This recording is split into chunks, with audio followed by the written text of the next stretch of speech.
host, Mells with Superficial Gallery, and welcome to episode 22 of 31 Days with the King. This is a short series dedicated to all things Stephen King, with a daily upload on one of his works. Now, we'll try our best to incorporate some of his most popular titles, as well as some of the ones that are lesser known or weren't as well received. So with that, let's get started with today's pick, and since it's the 22nd episode, I'm going with 11/22/63. You see what I did there? 22? My dog just sneezed. Zoom type. Now, I love this cover because the front is, what happened in history. And when you flip it around to the back, you see an alternate reality. One where President Kennedy was not assassinated. And we know that King is always good for an alternate reality story, right?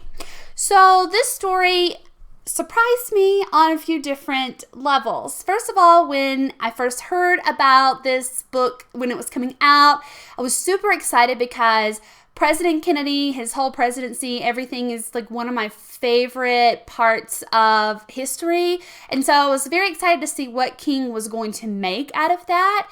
I initially thought he was going to essentially make a fictionalized story around the events that happened when the president was assassinated, but it's really actually very different. So Jake Epping, who is the main character in this story, he is a teacher, and to make a little extra cash or as kind of a side gig, he also teaches GED classes.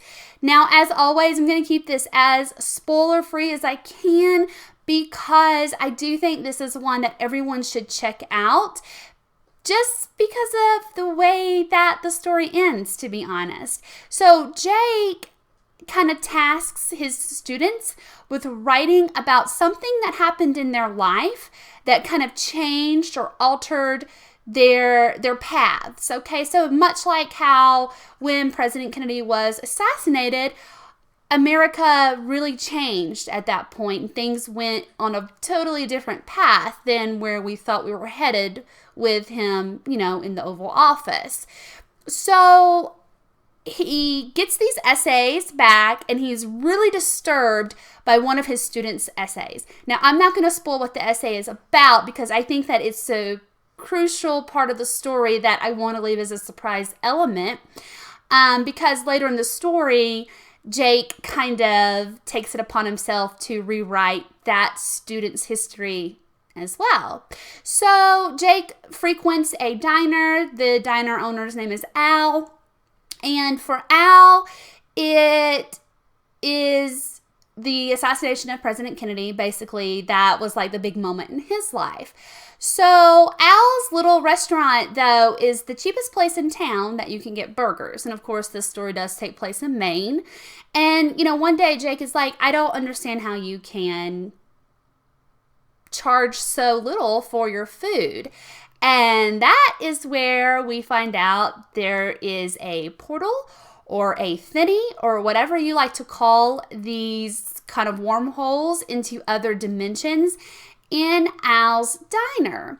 So, kind of going along with that premise, Jake then jumps through the wormhole back in time, and he is going to try to thwart the assassination of President Kennedy. Now, I mentioned earlier that he also takes it upon himself to try to alter the history of that student that wrote the disturbing essay. And because of that, we get a little trip back to one of my favorite places in Stephen King's universe, Derry. And we get a very special guest appearance in this novel from Bev and Richie from the Losers Club. So I really enjoyed that little tie-in, that little nod. Of course, the story progresses on. The supernatural part of it is, of course, the time travel, that wormhole into the past. And then there is a bit of the real life horror with that student's essay. Now, one thing that King writes about in this book that I found to be just a smidge odd or a little hard for me to comprehend was this romance part of the story.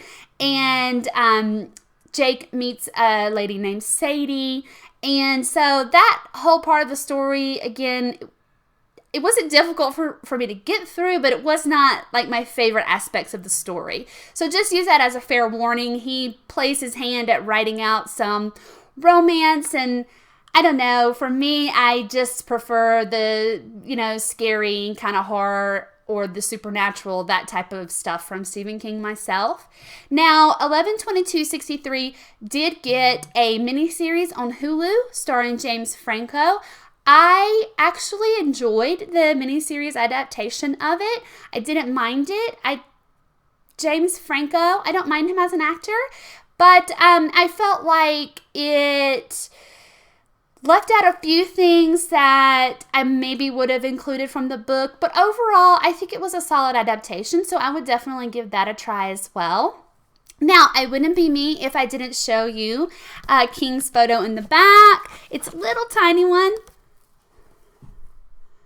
And I think it's a stock one that we've seen before in the back of some of his books that I've done here recently. So, but that's okay. We'll still check out that handsome man. So, anywho, if you like to listen to books on Audible, this is, of course, on Audible, and it's about a 30-hour listen. So, that's if you do something at work that doesn't, that's maybe data entry, then, give it a listen. It's not bad on Audible either. So, thank you for coming along on the 11/22/63 ride with me today. Be sure to subscribe to Superficial Gallery. Hit the bell to get notified when new content is posted.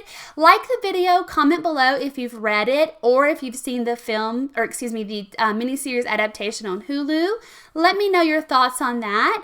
We've got a few days left in the month. We've got a few more requests to do, but if you have something that you'd like to see featured, you can comment that below as well, or tweet me at MellsBells84. We'd be happy to do that for you. And until then, I will be back to haunt y'all tomorrow. Bye. Aww.